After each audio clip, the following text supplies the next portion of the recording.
Assalamualaikum warahmatullahi wabarakatuh. Perkenalkan, nama saya Agus Irfando dengan NIM 2892150358 dari Prodi Manajemen Reguler Pros. Yang terhormat Bapak dosen pengampu Ratmat Pramukti, pada kesempatan kali ini saya akan menjelaskan tugas ujian tengah semester dengan bermateri motivasi dalam organisasi.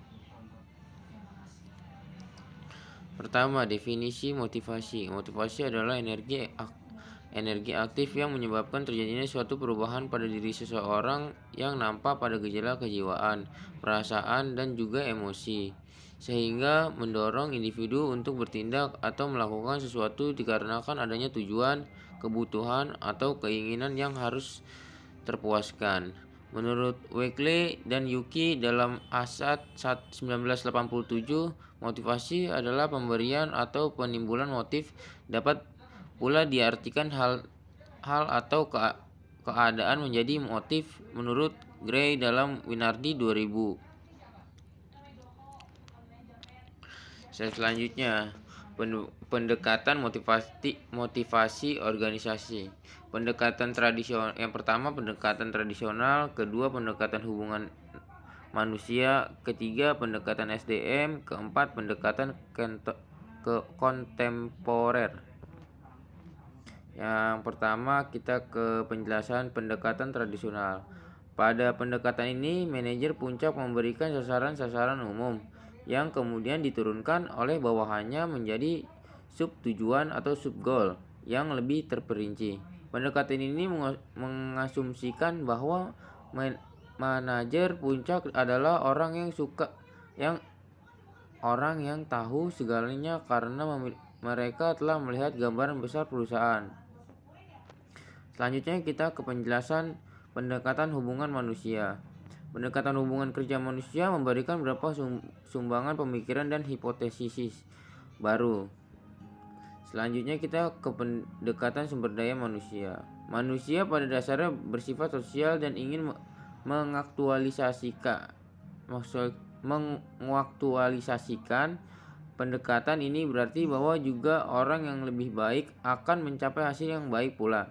Pendekatan ini juga menekan pada pengelolaan dan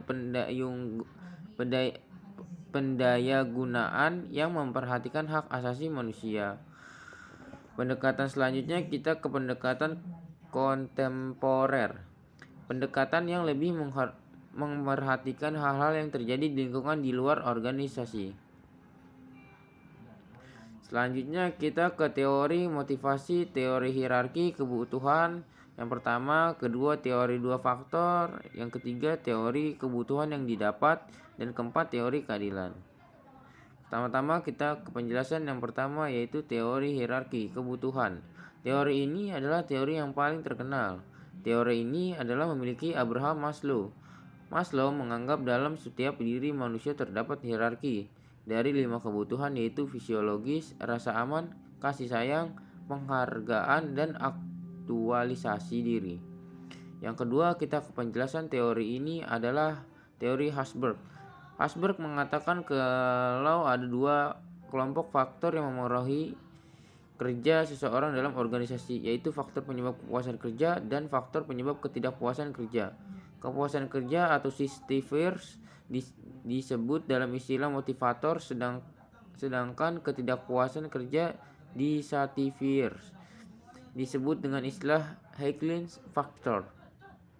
Selanjutnya kita ke penjelasan teori ini dikembangkan oleh David McCullough dan rekan-rekannya. Teori ini berfokus pada 3 kebutuhan, yaitu kebutuhan pencapaian, need for achievement; kedua, kebutuhan kekuasaan, need for power; dan kebutuhan hubungan, atau need for affiliation. Selanjutnya kita ke teori motivasi. Penjelasan teori motivasi ini didasarkan pada asumsi bahwa orang-orang dimotivasi oleh keinginan untuk diperlakukan secara adil dalam pekerjaan. Individu bekerja untuk mendapat tukaran imbalan dalam organisasi. Teori ini terletak pada pandangan bahwa manusia terdorong oleh hilangnya kesenjangan antara usaha yang dibuat bagi kepentingan organisasi dengan imbalan yang diterima. Desain pekerjaan untuk motivasi dalam organisasi. Pertama, job simplification. Kedua, job rotation. Ketiga, job engagement. Keempat, job enrichment.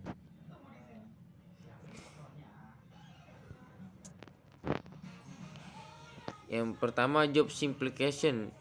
Desain pekerjaan yang tujuan adalah meningkatkan efisiensi tugas dengan mengurangi jumlah tugas yang harus dikerjakan. Contohnya, pada zaman dahulu pekerjaan secara manual, sekarang pekerjaan sudah dengan menggunakan sistem atau teknologi. Kedua, kejelasan job rotation. Pengertian periodik seorang karyawan dari suatu tugas ke tugas yang lain. Apabila karyawan mengalami rutinitas berlebihan dari pekerjaan mereka, besar kemungkinan mereka akan merasa jauh dengan pekerjaannya.